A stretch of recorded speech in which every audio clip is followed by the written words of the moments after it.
नरं चैव नरोत्तमं देवीं सरस्वती व्यासं ततो जयेमुदीरये। नष्टप्रायेषु भद्रेषु नित्यं भागवत सेवया भगवती उत्तम श्लोके भवती नष्टकिम्। ओम अज्ञानतिमिरन्धस्य ज्ञानाञ्जनशलाकया चक्षुरुन्मिलितं येन तस्मै श्री श्रीचैतन्यमनोभीष्टं स्थापितं येन भूतले स्वयं रूपकथा मह्यं ददाति स्वपदान्तिकम्। वन्देऽहं श्रीगुरो श्रीयुतपदकमलं श्रीगुरून् वैष्णवंश्च श्रीरूपं साग्रजातं सहगण रघुनाथान्वितं साद्वैतं सावधूतं सहितं कृष्ण चैतन्य देवं श्रीराधा कृष्ण पदा सहगण ललिता श्रीविशाखान्वितांश्च हे कृष्ण करुणा सिंधो दीनबंधो जगत्पते गोपेश गोपिका नमोस्तुते। तप्त कांचन गौरांगी श्री राधे वृंदावनेश्वरी वृषभानुसुते देवी प्रणमामि हरिप्रिये। वाञ्छाकल्पतरुभ्यश्च कृपा सिन्धुभ्य एव च पतितानां पावनेभ्यो वैष्णवेभ्यो नमो नमः। जय श्री कृष्ण चैतन्य प्रभु नित्यानंद श्री अद्वैत गदाधर श्रीवासादि गौर भक्त वृंद। हरे कृष्णा कृष्णा कृष्णा हरे हरे हरे राम राम राम हरे हरे। हरे कृष्णा। श्रीमद् भागवतम स्कंद 1 अध्याय 9 श्लोक संख्या 9। तान् समेतान् महाभागान् उपलभ्य वसुत्तमा पूजयामास धर्मज्ञो देश काल विभाग भी। चलिए मन से कुरुक्षेत्र में जहां पर गंगा पुत्र पितामह भीष्म जो धर्म के तत्व को जानते हैं और उपस्थित सभी देवर्षि राजर्षि ब्रह्मर्षि साधु जनों का स्वागत सत्कार देश काल पात्र के अनुसार कर रहे हैं।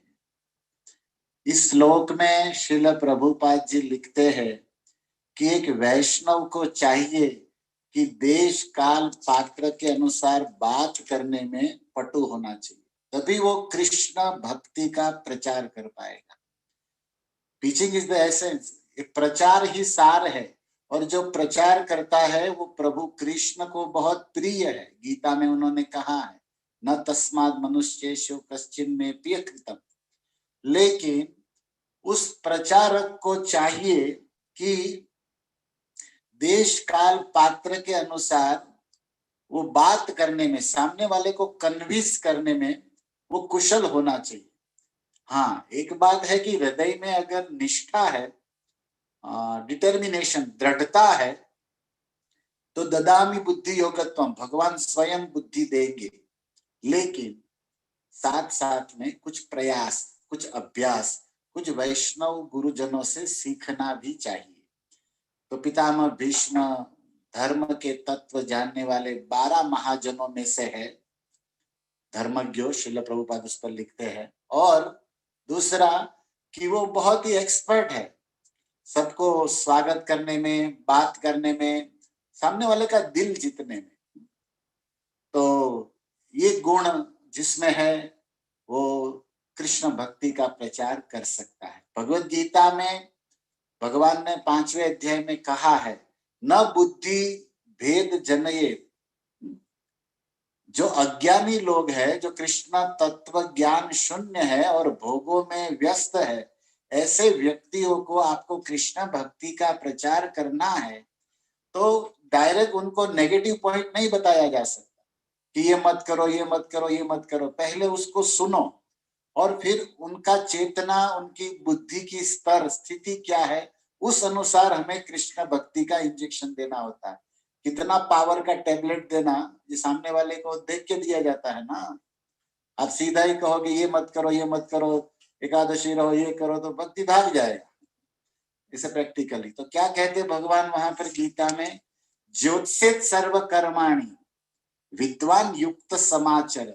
5वें अध्याय में गीता में कृष्ण ने कहा है कि अज्ञानाम कर्मणाम, जो अज्ञानी लोग भौतिक कर्मों में लगे हैं उनकी बुद्धि में सीधा प्रहार मत करो, मत करो मत करो ऐसा।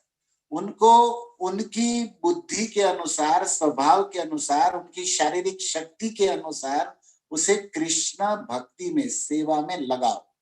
ज्योत्सेत सर्व कर्माणि विद्वान युक्त समाचरे। तो इसी बात को, इस गीता के ज्ञान को हम भागवत में प्रैक्टिकली, गीता थियरिकली है, प्रैक्टिकली पितामह भीष्म में हम प्रत्यक्ष दर्शन कर रहे हैं। श्रील प्रभुपाद लिखते कि वो बड़े एक्सपर्ट थे सबको दिल जीतने में, स्वागत करने में, बात करने में। तो ये प्रचारक में ये गुण होना चाहिए। ओके, तो आज के भागवत कथा में हम एक कथा से प्रवेश करेंगे। एक बार क्या हुआ, एक गुरुजी के पास 3 शिष्य गए भगवत तत्व विज्ञान सीखने के लिए। तो गुरुजी ने तीनों शिष्यों को बिठाकर एक साधारण प्रश्न पूछा, उसको चेक करने के लिए। श्रोता की भी पात्रता पहले मापी जाती है ना, कि वो किस लेवल में, किस स्तर में। तो गुरुजी ने कहा कि ये बताओ आप तीनों कि आंख और कान में कितना अंतर है, आंख में और कान में कितना अंतर है। तो पहला ऐसे अपने उंगली को ऐसे यहाँ पे रखा, मतलब कितना डिस्टेंस है आंख और कान में, क्या अंतर है। तो उसने कहा गुरुजी 4 उंगली का, 4 इंच, 4 इंच का अंतर है आंख और कान में। गुरुजी ने कहा अच्छा ठीक है। सेकंड, दूसरे को पूछा सेम क्वेश्चन, आप ये बताओ कि आंख और कान में कितना अंतर है। उसने कहा गुरुजी आंख और कान में तो बहुत अंतर है, लेकिन एक अंतर यह है कि कान से हम सुनते हैं और आंख से हम देखते हैं, लेकिन कान से सुना हुआ जो भी हो, लेकिन जब तक आंखों से देखते नहीं ना, तब तक हमको विश्वास नहीं होता। इसलिए आंख और कान के अंतर का जवाब यह है कि कान से आंख श्रेष्ठ है। अब उसने अपने लेवल से बताया, अपने रियलाइजेशन से, और बात सही भी है। कई बार हम लोग भी व्यवहार में कहते हैं ना, आंखों से देखेंगे तब मानेंगे, फलाना व्यक्ति ऐसा करता है, ऐसा करता है, हम सुनते हैं लेकिन बोलते नहीं नहीं नहीं, जब हम अपनी सगी आंखों से देखेंगे तब मानेंगे, ऐसा बोलते हैं लोग व्यवहार में। उसी लेवल का वो विद्यार्थी था। उसने कहा कि गुरुजी आंख श्रेष्ठ है, क्योंकि उनको आंख से देखने पर हम विश्वास करते हैं, और इसलिए कान से आंख श्रेष्ठ है। ये जवाब था। गुरुजी ने कहा ओके नाइस। थर्ड, तो तीसरा, तो उसने कहा कि देखो गुरुजी, आंख और कान में कान श्रेष्ठ है। अब तीसरे ने उत्तर बदल दिया, क्यों? बोले आंख तो हमें भौतिक मटेरियल वस्तु पदार्थ का दर्शन कराती है,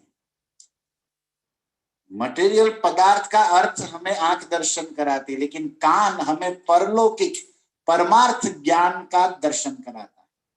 ऐसे आपने सुना ही होगा, श्रील प्रभुपाद के संस्था में हो तो लेक्चरों में संतों से, कि कलयुग में कृष्ण का दर्शन कान से होता है, दर्शन मतलब फिलोसॉफी, ये भी अर्थ है। तो देखो ये तीसरा उत्तर दे रहा है कि कान श्रेष्ठ है। कैसे? बोले जब तक हम कान से उनका यथार्थ तत्व, उसका यथार्थ अर्थ, यथार्थ संबंध नहीं जानेंगे, तब तक हम परलौकिक परोक्ष दर्शन नहीं कर सकते। इसीलिए गुरुजी कान श्रेष्ठ है। अब तीनों के उत्तर अलग थे। अब गुरुजी ने कहा ओके, पहले वाले को बोला जो 4 इंच वाला था, उसको बोला तो निकल यहां से, गेट आउट, क्योंकि तेरे लिए समय बिगाड़ना नहीं है हमको, निकल यहां से। उसको तो गेट आउट कर दिया। अब दूसरा जो था, जो कह रहा था कि आंख से देखेंगे वही विश्वास और आंख श्रेष्ठ है, उनको कर्म कांड, उपासना कांड में लगाया। लेकिन जो उसने कहा कि कान श्रेष्ठ है, उसको ब्रह्म विद्या का ज्ञान, उपनिषदों का आत्म परमात्मा ज्ञान देना प्रारंभ किया। गुरुजी ने उस थर्ड वाले को सिलेक्ट किया। अब आप और हमने भी ये जिज्ञासा उसको थोड़ा मॉडिफाई करना पड़ेगा कि कैसे। देखो इसने उत्तर दिया था कि कान हमें परोक्ष दर्शन कराता है। जहां तक चर्म की चक्षु, ये आंख नहीं पहुंच पाती, वहां पर कान पहुंच पाते हैं। ऐसे भी प्रकाश से ज्यादा शब्द की गति है।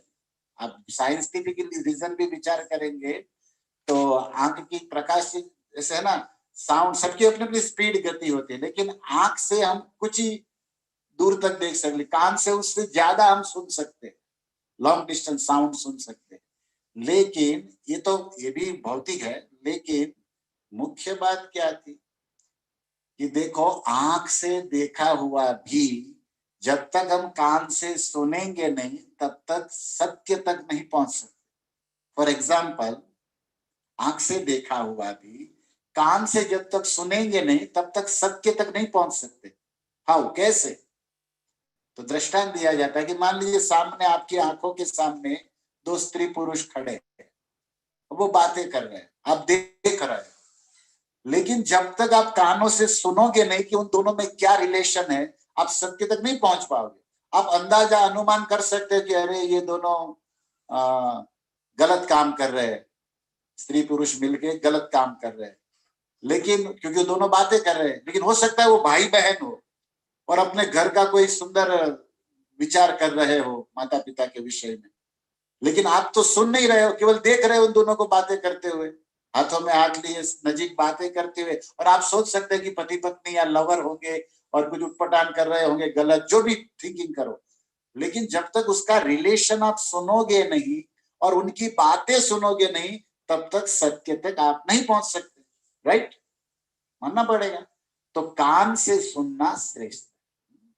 इसीलिए कलयुग में देखो, ये कान है ना, भगवान ने हमको आपको दिए हैं, ये कान कचरा पेटी मत बनाओ, ये डस्टबिन नहीं है। ये कान कृष्ण कथा, कृष्ण कीर्तन सुनने के लिए है। श्रोत्रस्य भूषणम शास्त्र, हमारे उपनिषदों का मंत्र है कि ये जो कान है ना, उनका आभूषण है शास्त्र को सुनना, कृष्ण कथा को सुनना, इनका सदुपयोग है।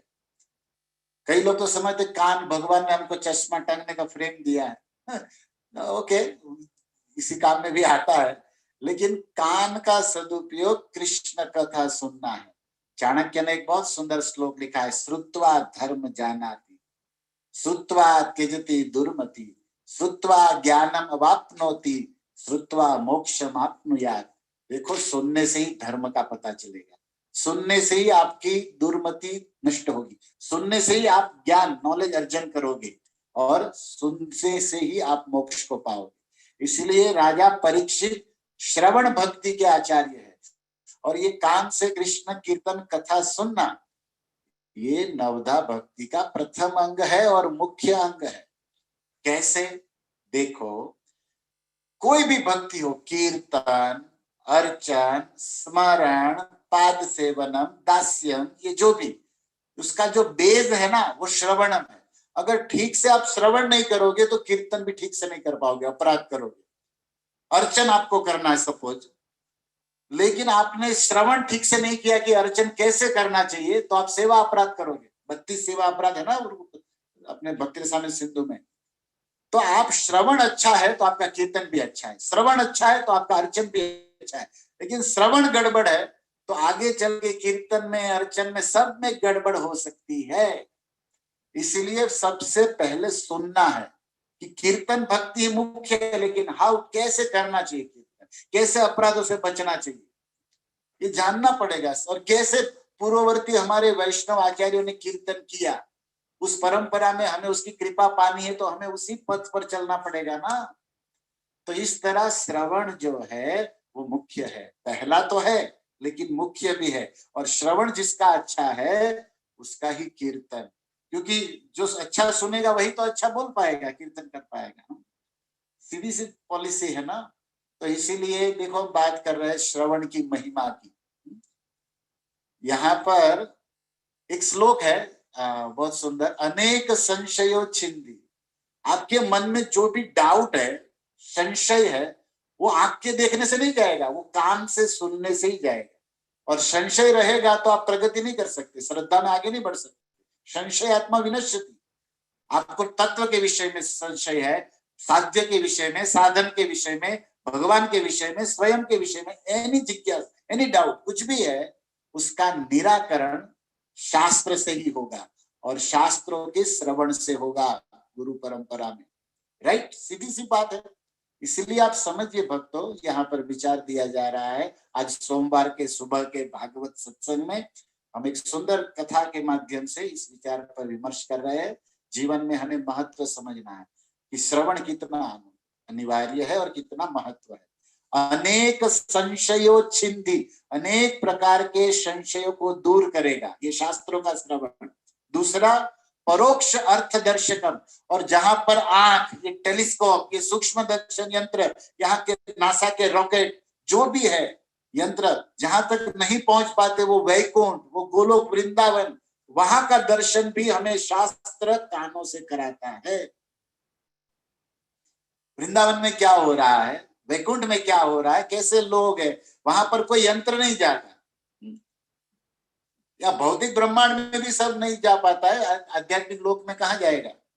तो ये हमारे चमड़े की आंख और ये आंख से लगे हुए ये यंत्र, ये कांच, ये दूरबीन, ये रॉकेट, कुछ भी जहां नहीं पहुंच पाता वहां शास्त्र पहुंचता है, और उस शास्त्रों का श्रवण हमें वहां ले जाता है ना, यह बेस्ट श्रवण।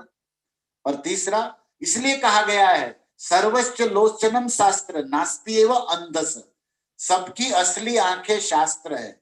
इसलिए हमारे उपनिषद में विराट पुरुष का वर्णन आया है, तो श्रुति और स्मृति भगवान की आंखें कही गई, और शास्त्र ही हमारी आंखें है, जो हमें असली बात बताती है कि हम कौन है, जीवन का लक्ष्य है, परम तत्व को कैसे पाना चाहिए, परम तत्व क्या है, सब कुछ वहां से दिखता है, वहीं से दर्शन होगा, शास्त्रों के श्रवण से, जो कान से होता है। हाँ, कान का आंख का एक कनेक्शन है कि आंख खुली होनी चाहिए, अगर आंख बंद हो जाएगी ना तो कान से कनेक्शन कट जाएगा।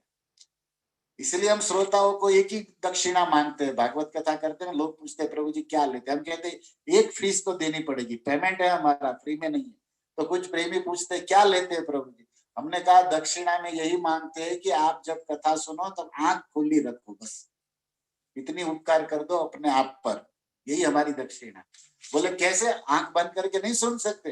बोले आंख बंद करके भी सुन सकते हो, लेकिन वो हम संकादिक सुखदेव महादेव नहीं है ना, क्योंकि आंख बंद करते ही नित्य लीला प्रविष्ट विष्णुपाद पर डायरेक्ट लीला में चले जाओगे, तो हमको यहाँ छोड़ के आप लीला में चले जाओ, ऐसे थोड़ी चलता है श्रोता लोग। इसलिए कृपा करके आंख खुली रखो, बस यही दक्षिणा दे दो। तो हंसते लोग, लेकिन सत्य है, इसमें मैसेज है, सावधानी से सुनो, यही दक्षिणा। मतलब ऐसे हम लोग चर्चा करते हैं। तो हम सबकी लोचन आंख क्या है, शास्त्र, और जिसके पास शास्त्रों का ज्ञान नहीं है वो देखते हुए, आंखें होते हुए भी अंधा है।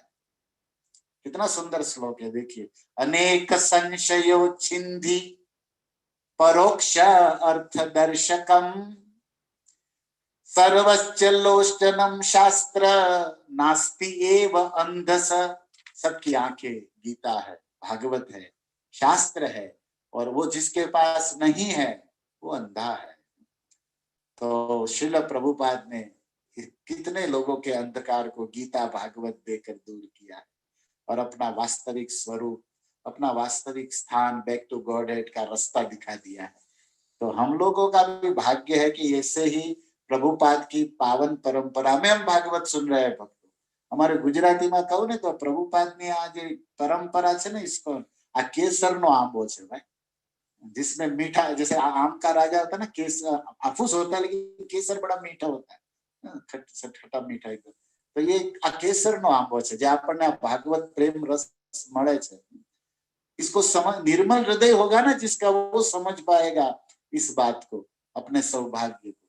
लेकिन सत्य सत्य है, तो श्रवण हमें ठीक से करना है। और एक बात, सबसे सरल भी श्रवण है। देखो कीर्तन में तो जीभ भी हिलानी पड़ती है, मुंह भी कष्ट होता है, इस श्रवण में तो कुछ नहीं, बस शांति से बैठे रहो, कुछ कष्ट नहीं करना है। अर्चन में तो अगरबत्ती घुमाना पड़ता है, खर्चा भी लगता है, धुआं भी खाना पड़ता है, कष्ट भी होता है। लेकिन ये श्रवण भक्ति इतनी सरल है कि आप सोफे में एसी चालू करके गद्दे में बस बैठे रहो, एक ही शर्त है। और आसन भी जो बदलना है बदलो, हमको ये नहीं कहते कि भाई आप पद्मासन में बैठो या सुखासन में बैठो, नहीं, रामदेव बाबा का कोई क्लास, बोले 40 मिनट में आप 40 आसन बदलो तो चलेगा। हम इतना चाहते हैं कि आप आंख खुली रखो और ध्यान से सुनो, और सुनते सुनते आप वृंदावन का, मधुवन का, कृष्ण लीला का अनुभव करोगे। तो इससे सरल, सुगम, श्रेष्ठ साधना कुछ भी नहीं। सुनना है बस, श्रवणम कीर्तनम विष्णु। तो ये नवदा भक्ति के अंगों की बात। और इस तरह जब हमारे श्रवण की सीरियस भाव को जब वक्ता देखते, गुरु देखते हैं, और हमारे अंडरस्टैंडिंग जब तीव्र होती है, सुष्टु होती है, अच्छी होती है, तब हम यथार्थ सत्य को आगे आगे आगे बढ़ते जाते हैं और गुरुजन कृपा करते हैं। तो यहाँ पर पितामह भीष्म सबका स्वागत सत्कार कर रहे हैं, और यहाँ के ऋषि मुनि सब खड़े रहने को तैयार है, लेकिन सुनना है उसको। आप लोगों को ये तो नहीं कहा जा रहा कि चलो भाई अपने अपने घर पे खड़े होके सुनो, सब बैठ के सुनो, लंबे होके सुनो, कहीं से भी सुनो। यहाँ तो कुरुक्षेत्र में पितामह भीष्म के सामने जो भी ऋषि, यहाँ तक भगवान भी खड़े, पितामह भीष्म बोल रहे, भले खड़े रहना पड़े लेकिन सुनना है। भगवत कथा अमृत रस श्रवण मंगलम श्रीमदाततम। इस कृष्ण प्रेम रस को कान के रास्ते से हृदय में ले जाना है। तो इस तरह धर्म के तत्व जानने वाले वसुओं में उत्तम गंगापुत्र भीष्म ने देश काल पात्र अनुसार पूजयामास, सबकी पूजा की। इस तरह हम श्लोक का चिंतन मनन कर रहे हैं। उसके अंतर्गत आज के सत्संग में विशेष हम पितामह भीष्म के चरित्र पर प्रकाश डालेंगे। आपने आगे सुना, प्रथम श्लोक में पितामह भीष्म का नाम आया देवव्रत। फिर चौथे श्लोक में आपने सुना प्रणेमो भीष्मो पांडवा सचक्रिणा। जब चक्र सुदर्शनधारी कृष्ण अर्जुन के साथ रथ पर पहुंचे तो भीष्म ने प्रणाम किया, तो वहां पर दूसरा नाम आया भीष्म। गंगापुत्र का पहला नाम देवव्रत, दूसरा नाम भीष्म। और आज तीसरा इस श्लोक में नाम आया है वसुत्तम, वसुओं में उत्तम, वसुत्तम। तो आज हम देवव्रत, भीष्म और वसुत्तम, ये तीनों के गंगापुत्र के नाम है। और इस पर हम लीला सुनेंगे महाभारत से और भागवत से कि कैसे कैसे नाम पड़े और क्या क्या इसके अंदर रहस्य है। तो वसुत्तम क्यों कहते हैं पितामह भीष्म को? यहाँ सूत जी शौनक आदि 88,000 ऋषियों को कह रहे हैं कि वसुओं में उत्तम ने सबका स्वागत किया, बराबर। तो देखो, आप सबको पता होगा शास्त्रों के चिंतन श्रवण से कि स्वर्ग में देवता लोग रहते हैं, और उसमें कुछ देवता मरुतगण कहे जाते हैं, कुछ आदित्य कहे जाते हैं, उसमें 8 वसु होते हैं। देवलोक में इंद्र की रक्षा के लिए 8 वसुओं को नियुक्त किया गया। वसुओं की संख्या 8 है। अच्छा, वसु क्यों कहते हैं? जो सब में वास करे, धरती पर भी वास कर सकते हैं, आकाश में भी वास कर सकते हैं। वसनात् इति वसु, जो सब जगह रहने में कुशल हो, समर्थ हो, उसको कहते वसु। और स्वर्ग में इंद्र के कजिन ब्रदर भाई है, जिसका देवता का नाम है धर्म देवता। और धर्म देवता के 8 बेटे हैं, जो धर्म तत्व भी जानते हैं, समर्थ भी है, दिव्य भी है, सब में वास करते हैं सब जगह, इसलिए उसका सेपरेट स्पेशल बॉडीगार्ड कह सकते हैं आप लोग। इंद्र के रक्षा के लिए, इंद्रासन की रक्षा के लिए 8 वसु, 8 देवता जिसका नाम, जिनका टाइटल है वसु, नियुक्त किए गए। और उन 8 वसुओं के नाम भी हरिवंश पुराण में, स्कंद पुराण में भगवान वेदव्यास ने दिया है एक सुंदर श्लोक में। धरा ध्रुवश्च सोमश्च आप अनिल अनल प्रत्युष प्रभासश्च वसु अष्टाविति विभु।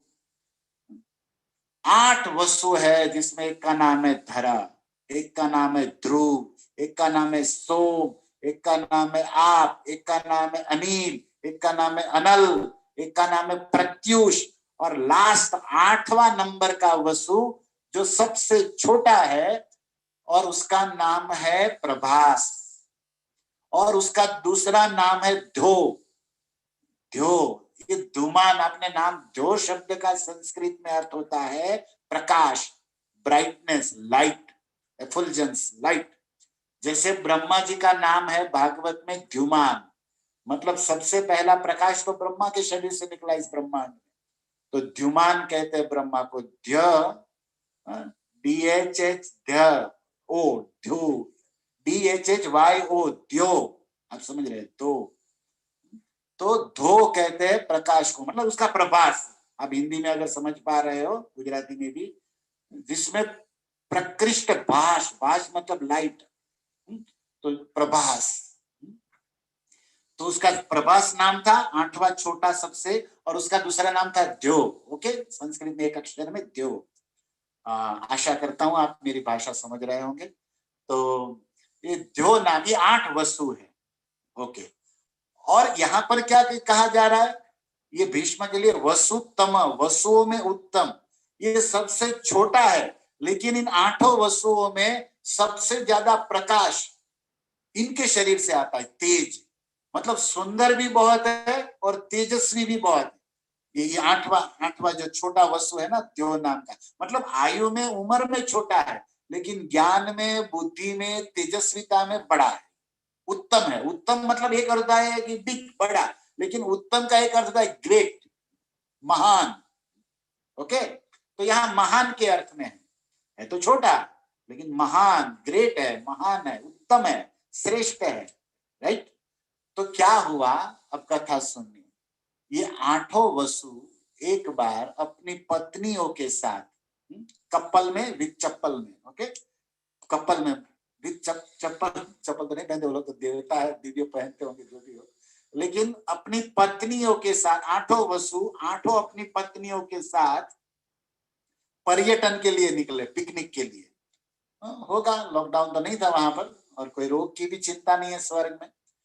तो ये तो वसु थे, हमने कहा वसुंधरा, वसु पृथ्वी पर भी, धरा पर भी, आकाश में, सुमेरु पर्वत में, स्वर्ग, तप, जन, महर, सभी लोक लोकांतर में ये लोग एंट्री है इनका, इनका वीजा पासपोर्ट कंफर्म है ऑल यूनिवर्स में इन वसुओं का। इसे कैपेबल, पावरफुल लोग है, देवता है भाई, इंद्र के बॉडीगार्ड है, क्या कहना इसके विषय में। तो अपनी पत्नियों के साथ बन ठन के छुट्टी लेके घूमने निकले हैं। पत्नियों को देखो, पत्नियों के साथ घूमने जाना चाहिए, लेकिन पत्नियों को घुमाना नहीं चाहिए। तो ये घूमने निकले पत्नियों के साथ। अब देश विदेश की यात्रा हो रही थी, लोक लोकांतर की, कभी स्वर्ग में, कभी सुमेरु ब्रह्मलोक। अब घूमते घूमते वसुंधरा पर भी अपना पदार्पण किए, चल रहे थे। तो घूमते घूमते वो वशिष्ठ मुनि के आश्रम में आए। वशिष्ठ मुनि जो सूर्य वंश के पुरोहित है, कुल गुरु है, ब्रह्मा जी के बेटे हैं, और वशिष्ठ मुनि का बहुत बड़ा पद है। वशिष्ठ मुनि जब तक साइन ना करे ना, लेटर ना देना, रिकमेंड ना करे ना, तब तक कोई ब्रह्मर्षि नहीं माना जाता। वो विश्वामित्र का कथा आपने सुना होगा, विश्वामित्र तरस गए, वशिष्ठ बोलेगा ब्रह्म, वो सिक्का लगाएगा तभी कंफर्म माना जाएगा। इसलिए तो तप कर रहे थे ब्रह्मर्षि बनने के लिए, कौन? विश्वामित्र। तो ब्रह्मर्षि के पद पर वशिष्ठ मुख्य है, और वो किसी को लिख दे ब्रह्मर्षि, तब वो माना जाता है कि ये ऋषि ब्रह्मर्षि, मतलब ब्रह्म तत्व को पाम जान लिया है, जो पहुंच गया है वहां पे। ओके, तो वशिष्ठ जी का आश्रम था। हमको एक बार, हम लोग कभी कभी बहुत संस्कृत मतलब अर्थ मीनिंग करते रहते हैं शब्दों का पोस्टमार्टम। तो वशिष्ठ, जिसने अपने इष्ट को वश में किया है वो है वशिष्ठ। ऐसे विशिष्ट जो श्रेष्ठ है, एक्स्ट्रा ऑर्डिनरी है, इंटेलिजेंट या इंटेलेक्चुअल या फिर पावर या फिर मंत्र ज्ञान, सब में एक्स्ट्रा ऑर्डिनरी है, वो वशिष्ठ है, विशिष्ट। लेकिन वशिष्ठ का एक दूसरा अर्थ है इष्ट और वश। वश मतलब टू कंट्रोल, अपने अंडर में लिया। जिसने प्रेम करके, भक्ति करके, समर्पण सेवा करके अपने इष्ट को, परम भगवान को वश में करके रखा है, सभी मंत्रों को या सभी अस्त्रों को, वो है वशिष्ठ। बड़े विद्वान ब्रह्मर्षि साधु है, अपने आश्रम में थे। और ये 8 वसु अपनी पत्नी विद कपल, अपनी पत्नियों के साथ पहुंचे प्रभु जी, घूमते घूमते पिकनिक करते हुए। अब आश्रम में प्रवेश करते ही वहां यज्ञ वेदी से मंत्र उच्चारण हो रहा था, पवित्र वातावरण, सुंदर मधुर पक्षियों के कलरव हो रहे थे, और एकदम रमणीय वसंत का फूल उगे हुए, फल लगे हुए, और चारों ओर पवित्रता, आनंद और सुंदरता और परम शांति, सत्वगुणी वातावरण था एकदम। ये 8 लोग पत्नियों के साथ जैसे ही आश्रम में प्रवेश किए ना, इनको बड़ा सुख मिला, बड़ा आनंद मिला। क्योंकि आश्रम है ना, देखो ये आश्रम शब्द भी समझ लो महाराज, गृहस्थ आश्रम, वानप्रस्थ आश्रम, संन्याश्रम, आप लोग बोलते हो ना, वानप्रस्थ, संन्यास, गृहस्थ, ब्रह्मचारी आश्रम। ये आश्रम मतलब क्या होता है? आप लोग साधारण, हम लोग क्या समझते दुनिया, आश्रम मतलब साधु संतों का निवास, सन्यासियों का निवास, या जहां पर क्या कहते हैं, काम धंधा न हो, रेस्टोरेंट बियर बार आदि कुछ लफड़ा न हो, और पेड़ हो और सुंदर कुटिया हो, साधारण सादा सा जीवन, गैया हो, ये सब आश्रम मतलब, इस तरह हमारी ये धारणा है। क्योंकि हमने ऐसा देखा है, फलाना बापू का आश्रम, फलाने महाराज का आश्रम, ऐसा सुना है, और हम लोग गए तो आश्रम में हमारे यही दिमाग में आता है। लेकिन आश्रम मतलब आराम करना, खाना पीना, सोना, ये नहीं होता, इसकी जगह नहीं बोली जाती। आश्रम मतलब आराम की जगह, खाने पीने की जगह नहीं। आ मतलब सम्यक, देखो संस्कृत में मूल शब्द है श्रम। श्रम मतलब मेहनत, परिश्रम, और आ मतलब आ उपसर्ग है। संस्कृत में 22 उपसर्ग होते हैं जो शब्द के आगे लगते हैं और शब्द का विशेषता बढ़ा देते हैं। तो आश्रम, आ मतलब कंप्लीट, सम्यक, सम्यक, आ मतलब सम्यक, सम्यक मतलब अंग्रेजी में कंप्लीट या हिंदी में पूर्ण रूप से, और श्रम मतलब परिश्रम। भगवान की प्राप्ति के लिए, भगवान की दर्शन के लिए जहां पर पूर्ण रूप से श्रम किया जाता हो, ऐसे स्थान को कहते हैं आश्रम। आश्रम मतलब आराम करने की, खाने सोने की जगह नहीं। आश्रम मतलब तप करना, जप करना, परिश्रम करना, सेवा करना, किसके लिए? परम पुरुष, परम भगवान की प्राप्ति के लिए, उसको कहते हैं आश्रम। ओके, गृहस्थ आश्रम भी यही इसीलिए है, संन्यास आश्रम भी इसीलिए है। वहां कोई भी आश्रम, अब किसी, सबका आश्रम सब में लगता है, जो जिस लेवल में हो, जिस बुद्धि में हो, वहां से वो श्रम करे। श्रम मतलब कौन सा? तप करे, जप करे, वेदाध्ययन करे, सेवा करे, किसके लिए पूर्ण तप करे? भगवान की प्राप्ति के लिए। तो ये है वशिष्ठ मुनि का आश्रम। ओके, और ये 8 पहुंचे पत्नियों के साथ। अब देखो, ऋषि ने सुंदर स्वागत किया। हमारे भारत का साधु है भाई, स्वागत करने में कभी कमी नहीं रखता। सुंदर शब्द से पधारिए, आप वसुओं का हमारे आश्रम में स्वागत है। मीठे शब्दों से स्वागत हुआ, जलपान हुआ, आसन दिया, और उसी समय कहा कि अच्छा आप पधारे हैं, अब भोजन करके जाइए। 8 ऋषि, 8 वसु और अपनी पत्नियों के साथ बैठे, तो वशिष्ठ जी ने जो स्वागत किया है, ये लोग सरप्राइज, आश्चर्य, कभी देखा नहीं ऐसा स्वागत। क्यों? क्योंकि सोने के बाजोट लगे थे बैठने के लिए, और खाने के लिए सोने की थाली, सोने की चमच, सब प्योर गोल्ड का। और उसके अंदर जो प्रसाद आने लगा ना, वेरी डिलीशियस महाप्रसाद। क्या क्या था उसमें? अब उसमें मालपुआ, पकवा, 56 36 व्यंजन, और दिव्य स्वादिष्ट और सुगंधित उसकी खुशबू से पूरा रूम भर गया। ये पत्नियां एक दूसरे का मुंह देखने लगी कि भाई ये कौन सा कुक है, कहां से आया। और सब ने बढ़िया से खाया आनंद से, और वशिष्ठ मुनि ने कोई कमी नहीं रखी। ये लोग आपस में सोच रहे थे, आठों वसु अपनी पत्नियों से चर्चा, भाई इतना सुंदर प्रसाद कभी नहीं खाया, हम तो इतने ब्रह्मलोक में गए, स्वर्ग लोक में गए, इंद्र के दरबार में भी हमने खाया देखा है, लेकिन इतना स्वाद कभी मिला नहीं भाई। और इतना, ये हमने सोचा कि ये भारत का दाढ़ी वाला साधु, इसके पास क्या होगा, लेकिन सोने की चमची, सोने की थाली में खिला रहा है हमको, बड़े जलसे इन लोगों को।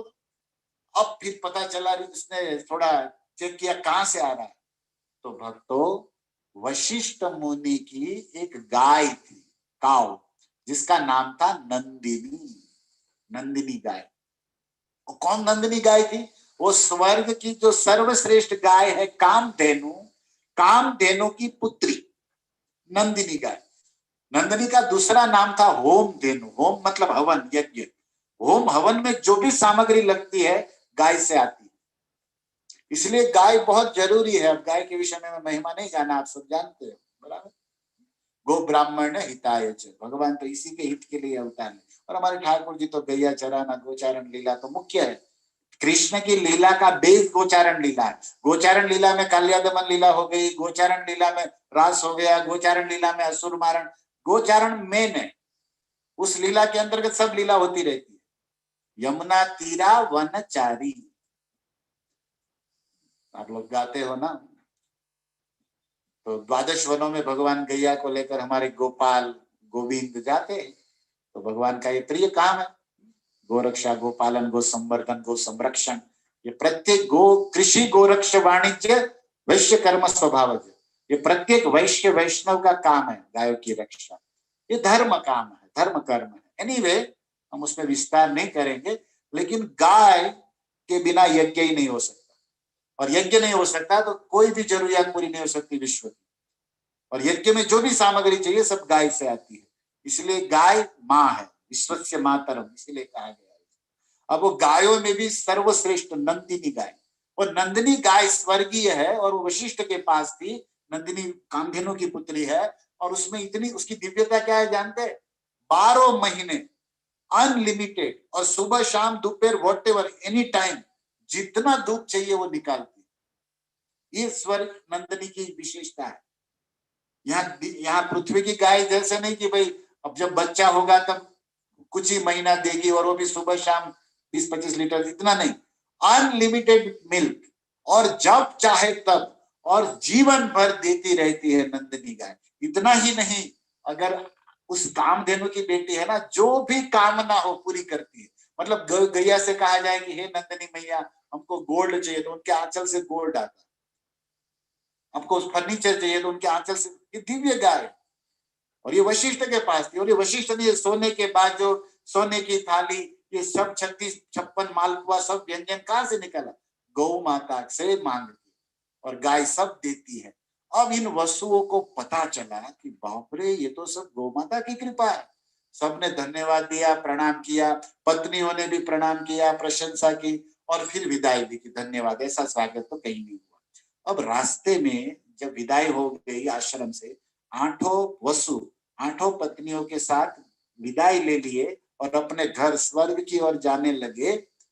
तब रास्ते में सब बातें कर रहे थे, बढ़िया खाना था, बढ़िया सोने की थाली थी, बढ़िया स्वाद था, और वो गाय तो कितनी सबने नंदिनी गाय को भी देखा। अब गाय भी आकर्षित करने वाली थी, दिल चुरा लिया था। अब देखो माताओं की एक समस्या है, बुरा मत मानना, कोई भी वस्तु देखती है ना तो उसको पाने की एक लालसा मन में आती। ये धो नाम का जो सबसे छोटा वसु था श्रेष्ठ, उसकी पत्नी भी थी सुंदर। पत्नी ने उसने पति से कहा, ए जी, बोले क्या है जी, बोले सुनो जी, बोले बोलो जी। ये जी लगा देना, समझ लो कि तुम्हारा जेब खाली होने वाला। क्या है? बोले वो गाय बड़ी सुंदर है। हाँ, वो तो होती ही सुंदर। सुनो, मैंने आपसे कभी कुछ नहीं मांगा, आज मांगती हूँ। क्या? बोले मुझे वो गाय चाहिए। अब देखो, साथ में ले जाने में ये भी समस्या है। हमने कई गृहस्थों को देखा है, शादी में जाते हैं दोनों पति पत्नी, रिटर्न आते ना झगड़ा करते हैं, क्योंकि वहां साड़ी देख ली, वहां ज्वेलरी डिजाइन देख ली, और इसका दिल उदास हो जाएगा क्योंकि अपनी ज्वेलरी पसंद आती नहीं। उनके सामने, फिर हमको वो चाहिए। ये माताओं का अभी क्या कहे, लीला है, इसको ब्रह्मा भी नहीं समझ सकते इस लीला को। अच्छा है, उनका अधिकार है, लेकिन देखना भी तो चाहिए ना। हमारे भारतीय माताओं का एक एक सुंदर लीला ये है, एक गुण है या दोष जो भी कहिए, कि वो अपने पति, पहले अपने पति के अलावा कुछ नहीं चाहती। ये भारतीय नारी पहले अपने पति के अलावा कुछ नहीं चाहती, और जब पति मिल जाए तो उनसे सब कुछ चाहती। ये दे दो, वो दे, ये दे, सब। और पति का काम ही है पूरा करना, देना भी चाहिए। लेकिन देखो, विवाह है ना, हस्त मिलाप बोलते हैं इसको, जैसे पाणी ग्रहण, हस्त मिलाप, हम लोग हाथ मिलाते हैं ना, शादी में तो यही होता है ना, हाथ मिलाते हैं। लेकिन हस्त मिलाप से ज्यादा हृदय का मिलाप होना चाहिए। एक दूसरे को समझना, अंडरस्टैंडिंग, एक दूसरे पर ट्रस्ट, और आपस में लव। और इन ट्रस्ट का, इस लव का लक्ष्य क्या है, गोल कृष्ण भक्ति। लेकिन ये गृह मेधी लोग क्या जाने, ये गृहस्थ लोग समझ सकते हैं, जिसने गुरु कृपा से भक्ति भागवत गीता सुना है, तब ये संस्कार आ सकते। હું ગુજરાતીમાં કહું ને તો લગ્નમાં છે ને લાગણી હોવી જોઈએ, માંગણી ન હોવી જોઈએ। પણ અત્યારે માતાઓ નકરી માંગણી જ કર્યા કરે, આ દ્યો ને ઓલું લઈ ગયો ને ઓલાનું આ ને બસ। अब देखो ये धो की पत्नी ने चालू किया ड्रामा, बोले मने मने छे ने ई गाय जोयो छे बस। अब ये धो ने समझाया कि देखो देवी, फिर कभी हम आश्रम में जाएंगे उनको देखने और स्वागत करेंगे। बोले नहीं, मुझे सदा के लिए वो गाय चाहिए। अरे देवी, वो तो साधु की, हम लोगों को तो साधु को दान देना चाहिए, साधुओं को गो दान देना चाहिए, गाय में हमें चारा डालना या धन देना चाहिए, नहीं कि साधु का ले लेना चाहिए। तुम उल्टी बात कैसे कहती हो? उसने कहा वो मैं कुछ नहीं जानती, मुझे वो गाय चाहिए मतलब चाहिए। अब ये देखो, आपने सुना होगा नीति में एक होता है बाल हट, बच्चा हट करता है, और एक होता है राज हट, राजा जब ठान लेता है। और इन दोनों से खतरनाक है स्त्री हट। जब कोई स्त्री हट करती है ना कि आई वांट, मतलब मुझे चाहिए मतलब चाहिए। और स्त्रियों के पास एक अस्त्र दिया है भगवान ने, उस अस्त्र का नाम है आंसू, टीयर। ऐसा कहते हैं कि आंसू है ना, माताओं की आंख में नहीं होता, हाथ में होता है, जब चाहे तब रो सकती है, और सामने वाला पिघल जाए। लगी रोने और चिल्लाने, नहीं मुझे वो गाय चाहिए ही चाहिए, मुझे वो गाय चाहिए ही चाहिए। अब क्या करें, ये समझा रहे कि भाई साधु की गाय है, हमें नहीं लेनी चाहिए, हमें तो दान देना चाहिए। और उस बेचारे ने तो हमें सब इच्छाएं पूरी की, और स्वर्ग में कितनी गाय है, स्वर्ग में कौन सी वस्तु की कमी है, बस नहीं हमको तो यही चाहिए। अब लग गई जीत।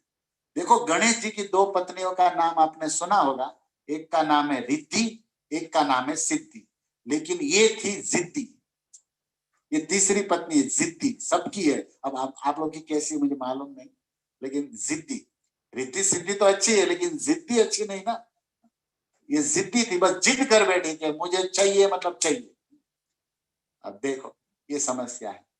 તમને એક નાની એવી ગુજરાતીમાં વાત કરું, ગુજરાતી હોય સમસ્યા। આપણે ગુજરાતીમાં છે ને, કન્યાનો વિદાય કરે ને, એટલે ઓલા સસરા હોય ને વિદાય વેળાએ, એ વખતે થોડું ઇમોશનલ વાતાવરણ હોય ને, તો કન્યાને વિદાય કરે ને એટલે ઓલા સસરા જમાઈ પાસે આવે। જમાઈ મતલબ કુમાર કે ને આપણે ગુજરાતીમાં, એમની દીકરીનો પતિ, સન ઇન લો, તો કાનૂની પુત્ર મહારાજ કહે છે। તો ઓલો સસરા આવીને કે કુમાર ધ્યાન રાખજો, એટલે ઓલો બિચારો એ વખતે તો ઇમોશનલી કે હા હા ધ્યાન રાખીશ। જો આમાં છે ને તમારું ઈ સાયલેન્ટ છે, ઓલો સસરો કે ધ્યાન રાખજો, એટલે ઓલો પુરુષ બિચારો વર એમ સમજે કે છોકરીનું, પણ ઓલા તો દીકરી મોટી કરી ને જાણતા હોય કે ઓલા 15 વર્ષે ખબર પડે કે આ તો મને કહેતા હતા કે મારું ધ્યાન રાખજો આ ભલા। मतलब ओके, हरे कृष्णा कृष्णा कृष्णा हरे हरे राम राम राम। थोड़ा हंस भी लिया करो, कारण के छे ने आ मुस्कुराहट, आ स्माइल छे ने भगवाने मनुष्यने गिफ्ट आपी छे। एक कूतरो, एक गधेड़ो कोई दी तमे दांत काढता नहीं जोयो, अने जे जीवनमां दांत न काढे ने एने ई समजवानुं परंपरा हशे। भगवाने आपणने एक फ्री मां गिफ्ट आपी छे, जेनाथी 50% प्रॉब्लम एमनाम सॉल्व थई जाय। स्माइलिंग फेस आ कृष्णना भक्तोने तो होवुं जोईए ने। तो sense of humour is the most important. આપણે જીવનમાં બહુ જરૂરી છે આ વસ્તુ, પણ કઈ ગમે રીતે મેસેજ તો છે અહીંયા. પણ એવું નથી, આ તો એક આનંદની વાત છે. બાકી માતાઓની બહુ મહિમા છે. ભારતીય નારી વિશે આપણા શાસ્ત્રોએ બહુ લખ્યું છે. એકથી એક વિશ્વમાં એટલી સુંદર મહિલાઓ થઈ છે. આ મહિલાઓ નથી, વેદોની મહિમાઓ છે, જેને ભગવાનને પૃથ્વી પર ઉતારી દીધા. કૌશલ્યા, યશોદાએ અને બ્રજની ગોપીઓ શું કેવું, બધાની ગુરુ છે કૃષ્ણની ભક્તિ કરવામાં. તો દ્રૌપદી, કુંતી, સીતા, મીરા, કલયુગમાં પણ શબરી, કેટલા બધા દેવી ચરિત્રો આપણે શાસ્ત્રોમાં છે, પોઝિટિવ ચરિત્રો. પણ અહીંયા થોડું થઈ રહ્યું છે એટલે હું વાત કરી રહ્યો છું. માતૃમંડળ ક્ષમા કરે. પણ અહીંયા ધો નામના વસુની પત્ની જીદ કરે કે નહીં, મને માગે છે કે મારે ગાય જોઈએ, મતલબ જોઈએ. જો સાથે લઈ જવામાં સમસ્યા થઈ. મેં કીધું ને, લગ્નમાં સાથે લઈ જાય એટલે એને સમસ્યા થાય, પછી મારે એ જોઈએ. નહીં તો જોયું જ ન હોય તો કઈ વાંધો નતો, પણ હવે જોઈ લીધું તો મને આપો, બસ આ જોતું જ નહીં. હવે શું થયું, ઓલો સમજાવે છે કે ભાઈ રેવા દે, આ ન લેવાય, એ માગે છે, મારે જોતું જ. एक हिंदी शेर याद आ गया, उसमें लिखा क्या है कि આપણે ગુજરાતીમાં લગ્ન થાય તો અહીંયા સિંદૂર પૂરે, માંગ ભરે ને, માંગ ભરના कहते, हिंदी में भी यही कहते. तो एक बेचारा पति कहता है रोते रोते, तेरी मांग भरने की सजा कुछ इस तरह पा रहा हूं, तेरी मांग भरने की सजा कुछ इस तरह पा रहा हूं, तेरी मांग पूरी करते करते मांग मांग के खा रहा. ઓલાની માંગ, પુલીની માંગ પૂરી કરવામાં ભિખારી થઈ ગયો બિચારો, એ માગવા માંડ્યો છે દુનિયામાં. એવી દશા થઈ. તો અમને કહા ના, લગ્નમાં લાગણી હોવી જોઈએ, એકબીજા પ્રત્યે સમજવું, નહીં કે માગ માગ કરવું બીજાનું જોઈ જોઈને. તો એક સંસ્કારી સ્ત્રીના લક્ષણ શાસ્ત્રથી વાંચ્યા વહેતા હોય. એ તો દુનિયા તો કલયુગ છે. અહીંયા જોવો શું થયું, બસ મને જોઈએ ને જોઈએ. હવે અસ્ત્ર આંસુ ચલાવી દીધા. પણ ઓલો ધો નામનો જે વસુ હતા ને, એ સ્ટ્રોંગ હતા કે નહીં, મતલબ નહીં. એ કે તમે ગમે ઈ કરો, તમે ચોરી કરો, પણ મને એ ગાય આપો, આપો ને આપો. હવે લાસ્ટ સ્ટેજમાં વહી ગયા નારી. એને શું કીધું, જો તમે મને ગાય નહીં લઈ દો ને, अच्छे से कुछ हिंदी होंगे, आप अगर मुझे गाय नहीं दिलाए ना तो मैं मर जाऊंगी. आ लास्ट ब्रह्मास्त्र से नारी कि हूं मरी जाइस. बस धमकी. अब तो ये डर गया कि बाप रे केस हो जाए, मारे हूं था से. मतलब फिर ठीक है, रो मत, मैं करता हूं. और दूसरी पत्नियों की इच्छा तो थी, लेकिन जीत इसकी थी. अब इन 7-8 भाई थे, वसु थे, उन्होंने प्लान किया कि चलो कुछ तो करना पड़ेगा अब इनको खुश करने के लिए, और ये मरेगी तो पता नहीं क्या होगा. तो 8 रात में पहुंचे वशिष्ठ के आश्रम में वापस, और नंदिनी की रस्सी को खोला और लगे उसको खींचने. दीकरी ने गाय दौरे त्या जाए, वो तो ऐसे कहते ना, ले जाते वहां चलने. लेकिन बाद में इसको पता चला नंदिनी को कि ये लोग तो मुझे आश्रम से निकाल के चोरी करके ले जा रहे. पहले तो वो समझी बेचारी सत्वगुणी गाय है ना, वो समझी कि ये तो देवता है, चलो हमको कुछ टहलने ले जा रहे होंगे. लेकिन बाद में पता चला कि ये तो उठा रहे हम. तब नंदिनी ने चिल्लाना चालू किया, क्योंकि वो अपने स्वामी को, वशिष्ठ को छोड़ना नहीं चाहती. पशुओं में भी अपना स्नेह होता है ना, समझते वो लोग. ये तो पशु थोड़ी, तो दिव्य गाय है, पशु बोलना भी अपराध है. अब हुआ क्या, तो मैं एग्जाम्पल दूसरे पशुओं के लिए दिया, मतलब आप समझिए इस भाव को. तो वशिष्ठ मुनि की आंख खुल गई और उन्होंने देखा कि ये 8 वसु गाय को खींच रहे हैं, और उसकी पत्नियां बाजू में खड़ी है कि उठाओ उठाओ बोल रही है. तब इसने कहा रुको, और वशिष्ठ के आवाज लगाते सब चुप गए. बोले, तुम एक साधु की कुटिया से गाय चुरा रहे हो, देवता होकर. देखो ये पत्नियों की कृपा से क्या बन गया. अब मैं तुम्हें श्राप देता हूं. वशिष्ठ उसी समय गुस्से में, तुम मनुष्य बन के पृथ्वी पर गिरोगे. देवलोक में देवता बनने का तुम्हारी औकात, तुम्हारा हैसियत, तुम्हारी योग्यता नहीं. श्राप दे दिया, पृथ्वी पर मनुष्य बनोगे. अब इनकी बुद्धि खुली, पत्नियां लगी रोने, और ये 8 वसु धड़ाम से चरणों में वशिष्ठ के गिरे, दंडवत लगा के, महाराज क्षमा करो, क्षमा करो, पाही माम, हमसे गलती हो गया, हम चूक गए, हम हमारी पत्नियों की बातों में आ गए. बड़े दिल से लगे रोने और क्षमा मांगने लगे. अब साधु का गुस्सा तो प्रणाम तक ही होता है. प्रणाम करते ही ये प्रसन्न भी हो गए. बोले, ठीक है, लेकिन मैंने जो बोल दिया है ना, वो मिथ्या नहीं हो सकता. अब तो तुम्हें मनुष्य तो बनना पड़ेगा. लेकिन तुम क्षमा मांग रहे हो हृदय से, और तुम अपनी गलती समझ रहे हो, आगे नहीं करोगे, तो मैं तुम्हें एक वरदान भी देता हूं कि तुम पृथ्वी पर मनुष्य तो बनोगे, लेकिन मनुष्य बन के रहना, जन्म मृत्यु, ये जो सड़ना नहीं पड़ेगा, लोन भरना, कोविड-19, कि कुछ कचरा नहीं तुमको मिलेगा। क्या? तुरंत तुम्हारा उद्धार करने के लिए साक्षात देव नदी गंगा, गंगा जी पृथ्वी पर उतरेगी और तुम सबका उद्धार करेगी। आठों ऋषि खड़े हो गए, जमीन से दंडवत मारते, थैंक यू, धन्यवाद धन्यवाद महाराज, आपने क्षमा कर दिया। भले मनुष्य बनना पड़े, लेकिन जैसे ही बनते ऑन द स्पॉट, उसी क्षण आप लोग गंगा जी की कृपा से वापस अपने देवलोक को प्राप्त कर लोगे। तो सब धन्यवाद दे रहे। तब तक ऋषि ने कहा, लेकिन सुनो, ये जिसने गाय को छुआ है और जिसकी पत्नी के कारण जिस वसु ने इसको टच किया, चोरी किया है, उसको तो तुरंत उद्धार नहीं होगा, उनको तो कई वर्ष तक पृथ्वी पे रहना पड़ेगा, उसको ये दंड है। अब बताओ, 7 तो निकल जाएंगे तुरंत, लेकिन ये 8वां निकलेगा नहीं। वो ज्यादा देर तक पृथ्वी पर मनुष्य बन के रहेगा, दुख सहेगा, उसको तो नीचे ही रहना है। अब श्राप तो दे दिया, चलो ज्यादा रहना है, लेकिन मुक्ति तो मिली गई और दूसरा ऑप्शन भी था भी नहीं। अब ये 8 निकल गए। ये कथा है हरिवंश पुराण में, महाभारत में। और ये जो 8वें प्रभास धो, जिसकी पत्नी के कारण गाय चुराई थी और वशिष्ठ ने श्राप दिया था कि मनुष्य बनकर आओगे, गंगा जी इन 8 का उद्धार करेगी, 8वां को रुकना पड़ेगा। ये जो श्राप के कहने का कारण क्या है कि ये धो नाम के वसु ही गंगा पुत्र भीष्म बन के पृथ्वी पर आए हैं। इसीलिए यहाँ पर सूत जी महाराज कह रहे हैं कि वसुओं में उत्तम, ये जो वसु है, उत्तम वसु 8, उसमें भी जो श्रेष्ठ है वही वसु भीष्म, जो अभी भीष्म बन के है। तो उसका पूर्व जन्म का याद कर रहे हैं। और 7 को भी श्राप मिला था, तो गंगा जी उद्धार करेगी, ऐसा वशिष्ठ ने बोल दिया इन 8 वसुओं के विषय में। अब ये गंगा जी कैसे गंगा जी पृथ्वी पर, वशिष्ठ ने गंगा का नाम क्यों लिया? अब उसकी एक और कथा है जिसको आपको सुननी है। भागवत जी में 9वें अध्याय में 9th chapter 22 sorry 9th canto 9वां स्कंद 22 चैप्टर एंड 12 नंबर श्लोक होगा शायद 12। वहां पर चंद्रवंश के राजाओं का वर्णन है। और उन चंद्रवंश के राजाओं के वर्णन में क्या हुआ, सुखदेव जी महाराज सुना रहे, ध्यान दीजिए। 9, 22, 12, 13 होगा, आप देख लेना बाद में। ओके, एक प्रतीप नाम के राजा हुए चंद्रवंश में, प्रतीप नाम के।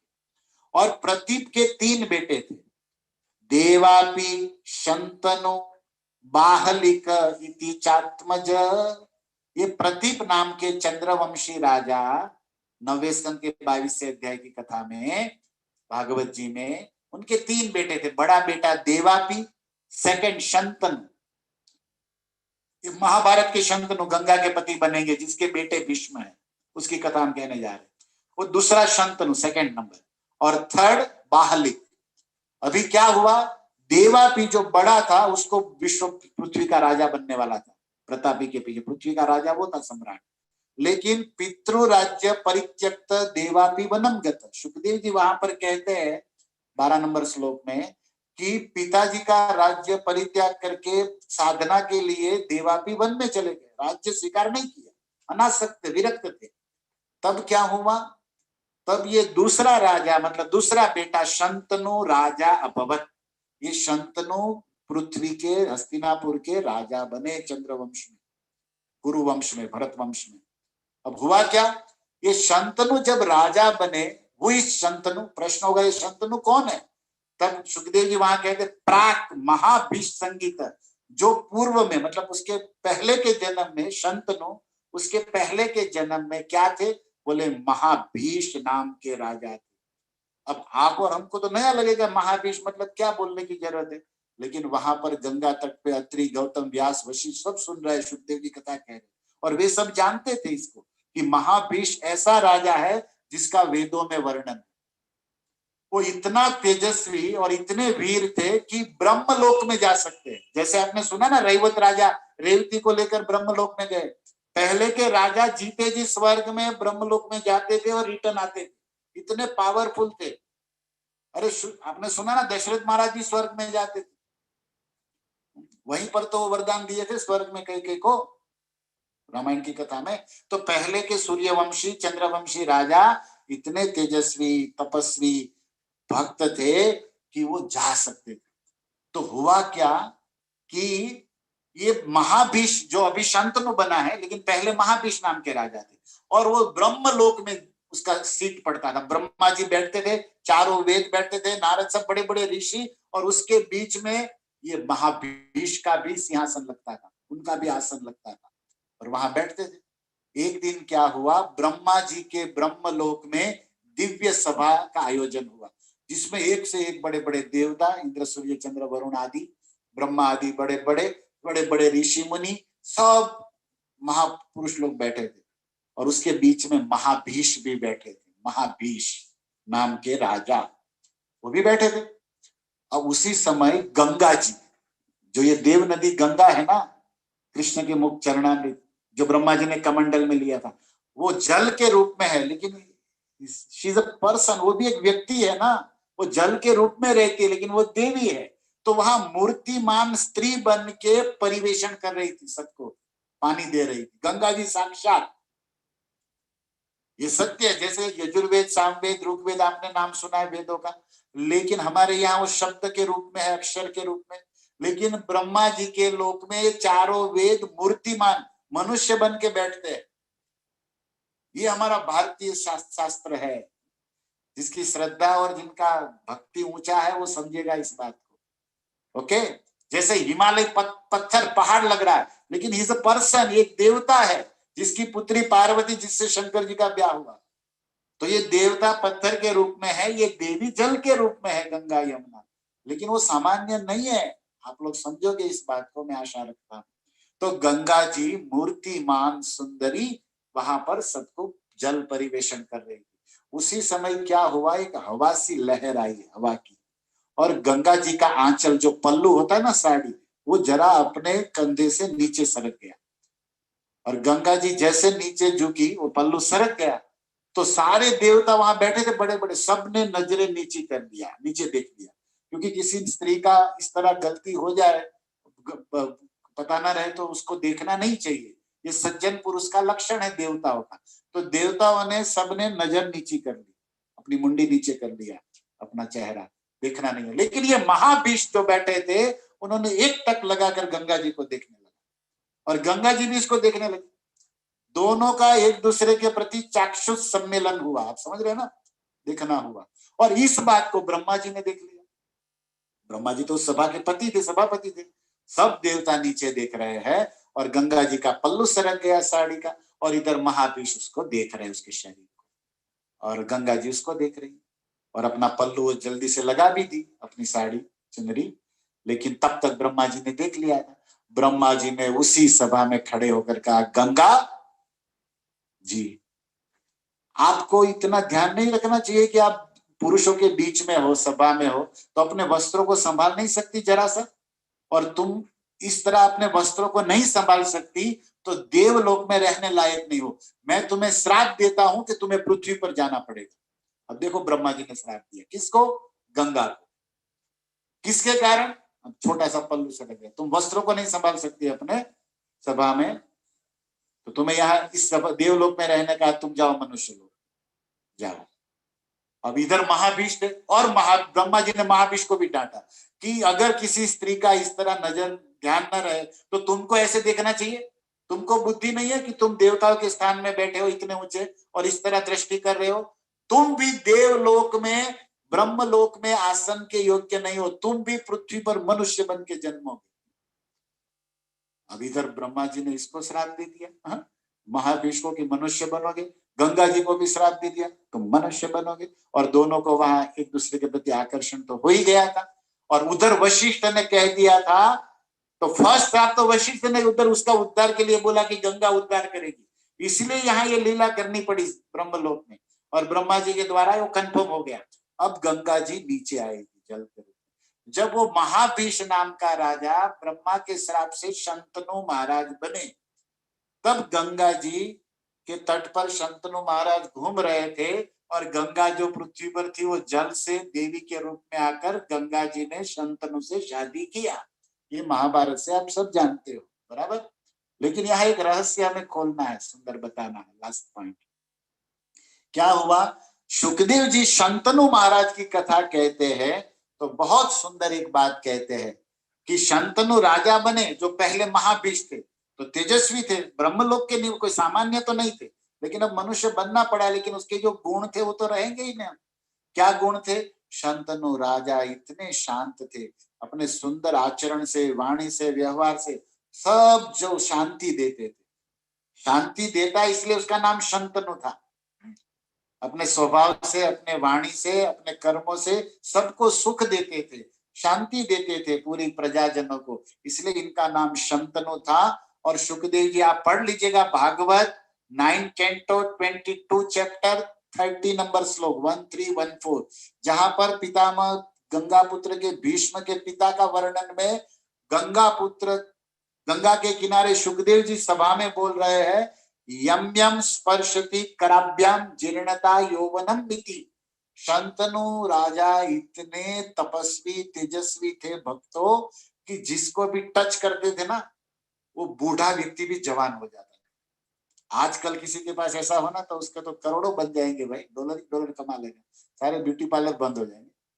ये शंतनु राजा, सुखदेव जी भागवत प्रमाण अमलम क्या बोल रहे हैं, शंतनु राजा इतने तपस्वी सुंदर राजा थे कि जिसको भी टच करते थे, यम यम स्पर्शति कराभ्याम, संस्कृत देखो सुनिए, कराभ्याम हाथों से, यम यम जिस जिसको स्पर्श तो टच करते थे, जीर्णता जो बूढ़ा ओल्ड एज व्यक्ति, यौवनम गतः यौवन तो सुवान सुंदर हो जाता, युवान हो जाता था, यंग हो जाता था। अब आज ऐसा मिल जाए तो जलसा हो जाए सबको, लेकिन ये शांतनु के पास गुण था, जिसको भी छूते थे। हम लोग कभी कथा में कहते कि मान लीजिए कोई बूढ़ा व्यक्ति 80 साल 60 साल का घर से बाहर निकला हस्तिनापुर में, और शांतनु महाराज से गलती से टच हो गया, तो वो तो जवान होके घर जाएगा, वो दादी माँ पहचानेगी नहीं कि अरे तुम कौन हो, तो कैसे कहेगी मैं तुम्हारा एक पति हूँ। फिर उस माता जी को भी टच कराने ले जाना पड़ेगा, नहीं तो फिर जोड़ी जमेगी नहीं। मतलब ऐसे मैं कथाओं में ऐसे सोचता रहता हूँ, कहता रहता हूँ भक्तों को, लेकिन देखो जिसको भी छुए जवान हो जाता है। ये शांतनु महाराज थे, तपस्या। आप कभी वृंदावन 84 ब्रजमंडल परिक्रमा करो, तो हमारे राधा रमन महाराज जब परिक्रमा कराते हैं तो आपने सुना होगा महाराज जी के मुख से कि शांतनु बिहारी, शांतनु कुंड आता है। हम जब ब्रज ब्रज परिक्रमा करते हैं तो वृंदावन से चलते ही मथुरा में, मथुरा के बाहर निकलते ही शंतनु बिहारी सतोहा धाम है आज भी ब्रज में, जहाँ शंतनु महाराज ने राधा कृष्ण को विग्रह सेवा और तपस्या की थी, वो शांतनु बिहारी आज भी है। क्योंकि शांतनु महाराज ने इतना शक्ति भक्ति तेज कहाँ से पाया? वृंदावन से। धन्यम वृंदावनम भक्ति नृत्यति यत्र च, जहाँ भक्ति नाचती है। भक्ति तो कोई पाता है वृंदावन से पाता है, ये रस तो वही मिलेगा ना। तो पितामह, मैं क्यों इस बात को बता रहा हूं जानते हैं? क्योंकि आज हमने आपको बता दिया वसुतम के बारे में, लेकिन अब बताने जा रहे भीष्म और देवव्रत के बारे में, उसकी स्टोरी में। अब हुआ क्या, शांतनु और गंगा जी का विवाह। गंगा जी ने एक शर्त रखा था, ध्यान से सुनिए, मैं शांतनु महाराज आपसे विवाह करूंगी, मैं आपको पसंद करती हूँ, आप भी मुझे पसंद करते हो, ये पुरानी प्रीत थी, आप समझ रहे हो, ब्रह्मलोक का कथा तो सुनने बराबर, लेकिन मुझे रोकना नहीं टोकना नहीं, इस कंडीशन से विवाह किया। मैं कुछ भी करूं, आप मुझे क्वेश्चन नहीं कर सकते और मुझे डिस्टर्ब नहीं कर सकते। बस सुनिए, मैं शादी करूंगी, लेकिन शर्त है, गंगा जी ने कहा, रोकना नहीं टोकना नहीं हमको, कोई भी क्रिया में, कोई भी काम में। शांतनु महाराज गंगा के सौंदर्य पर इतने आकृष्ट थे, उन्होंने कहा ओके। देखो आज भी विवाह में शर्त नहीं होती, लेकिन होता तो यही है, रोकना नहीं टोकना नहीं। पति बेचारा क्या करे, रोक टोक दिया तो फिर खाना बंद हो जाएगा, होटल में जाना पड़ेगा, क्या करेगा। अब गंगा जी ने तो शर्त रख दी, वहां पर शर्त नहीं है, लेकिन होता तो वही है बिना शर्त के भी, आज भी गृहस्थों को क्या करेंगे। हाँ, तो अभी हुआ ऐसा। और गंगा जी को जब पहला बेटा हुआ, गंगा जी ने उठा के गंगा जी में डाल दिया पानी में। आपने सुना है महाभारत की स्टोरी। शांतनु देखते रह गए, बोले ये क्या कर रही है, अपने पहले पुत्र जो हस्तिनापुर का वारस बनेगा चंद्रवंशी, और इसको इस तरह डाल दिया। लेकिन बोला था, कहा था कि रोकना नहीं टोकना नहीं तो चली जाऊंगी, तो प्रेम में रुक गए। दूसरा तीसरा 7 बेटे जन्म लेते ही गंगा जी डाल देती थी। आपने सुना है महाभारत। अब 8वां जब, और ये कैसे हो रहा है, आपने पहले ही सुना ना कथा कि वो तो वशिष्ठ का ही कृपा था, उसने कहा था कि जन्म लेते ही मनुष्य बन के सड़ना नहीं पड़ेगा, तुरंत गंगा जी तुम्हारा उद्धार करेगी। तो गंगा मारती नहीं थी, तारती थी। आप समझिए इस बात को, लेकिन दुनिया जानती नहीं, समझ नहीं पाती। इसलिए हमें इन भागवत के रहस्य को समझना पड़ेगा, कथा के मर्म को। ताकि हम अपराध ना करें गंगा के प्रति और हमारा क्वेश्चन भी सोल्यूशन हो जाए। अब हुआ क्या, 8वां जब धो नाम का बेटा लास्ट वसु आया था ना वो श्राप से, गंगा जी ने उठाया और सेम चली गंगा तट पर। अब शांतनु की धीरज खत्म हो गई, धैर्य टूट गया। बोले सुनो, रोको, रोका उसको। बोले इस बेटे को मैं मरने नहीं दूंगा, तुमने मेरे 7 बेटे को मार दिया है। गंगा जी ने कहा महाराज आप रुकिए, मैंने आपसे क्या कहा था, आप मुझे रोकना नहीं टोकना नहीं। बोले तुम जाओ तो जाओ लेकिन मैं रोकूंगा। अब पतिपना बाहर आ रहा है शंतनु महाराज का, अब तो मैं रोकूंगा। तो गंगा जी ने कहा ओके, तो संभालिए अपने बेटे को, बिल्कुल मैं तो जाती हूँ। उसने कहा ओके तुम जाओ लेकिन इसको नहीं मरने दो बस। तब गंगा जी ने कहा ठीक है महाराज आप संभालिए, लेकिन मैं आपसे भीख मांगती हूँ आपके बेटे की। क्यों? बोले मैं गंगा हूं आप जानते हो ना। हाँ, मरने नहीं दूंगा मैं। बोले मारना नहीं है लेकिन आपके बेटे को मुझे साथ ले जाने दो। क्यों? बोले अगर मेरे साथ आएगा ना तो परशुराम से शस्त्र कला सिखाऊंगी, शुक्राचार्य से नीति सिखाऊंगी, देव गुरु बृहस्पति से न्याय शास्त्र पढ़ा, आपके बेटे को शास्त्र में, शस्त्र में, विद्या में, सब जगह में पूर्ण करके भेजूंगी। अब तो जानते हो मैं कौन हूं। तब शांतनु को विश्वास आया और ये 8वां रुक गया क्योंकि वशिष्ठ ने कहा था कि 8वें को रुकना पड़ेगा। आपने कथा मैंने पहले ही बताई। अब हुआ क्या, मान गए शांतनु। गंगा जी भीष्म को लेकर गई और कौमार तक 12 वर्ष तक अपने साथ शस्त्र विद्या शास्त्र सब में प्रवीण करके सब देवताओं के गुणों से देवव्रत बनाकर वापस लाई।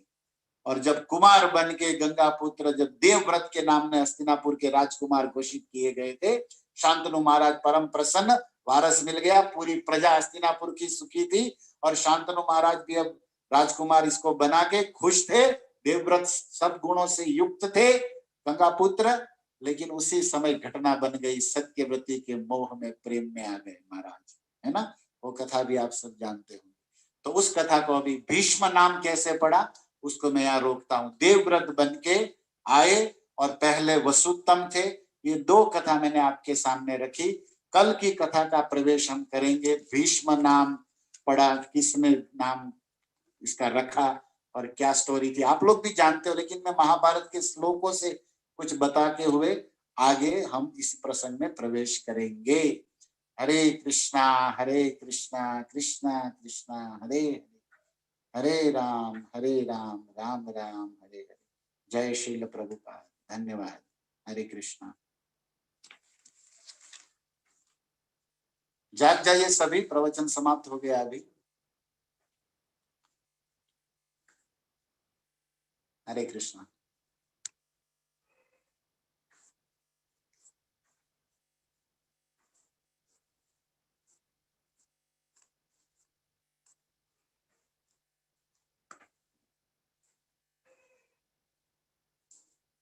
ओके, तो आज मेरा थोड़ा लेट हो गया, मुझे और एक प्रोग्राम देने जाना है प्रभु जी, तो सॉरी मैं आज क्वेश्चन आंसर नहीं ले सकता, कल लूंगा। किसी का प्रश्न है तो आप नोट करके रखिए, कल बिगनिंग में पूछ के फिर क्लास करेंगे, क्योंकि अभी 10 मिनट के बाद मेरा दूसरा क्लास है यहाँ भावनगर में, हाउस प्रोग्राम। आप सब सुन रहे हो? यस प्रभु जी। हरे कृष्णा। तो कुछ कहते हैं तो कल सुनेंगे और भीष्म के आगे स्टोरी कल बताएंगे। तो आज हमने वसुत्तम और देवव्रत का सुना, भीष्म रह गया थोड़ा टाइम के कारण। Yes thank you so much प्रभु जी। थैंक यू प्रभु जी। हरि बोल। हरे कृष्णा। हरे कृष्णा। हरे कृष्णा। थैंक यू हरे प्रभु जी। कृष्णा। हरि बोल। कृष्ण कृष्णा कृपा कृष्णा सिंधु हरे भव, बोल। पतितानां प्रभु पावनेभ्यो जी।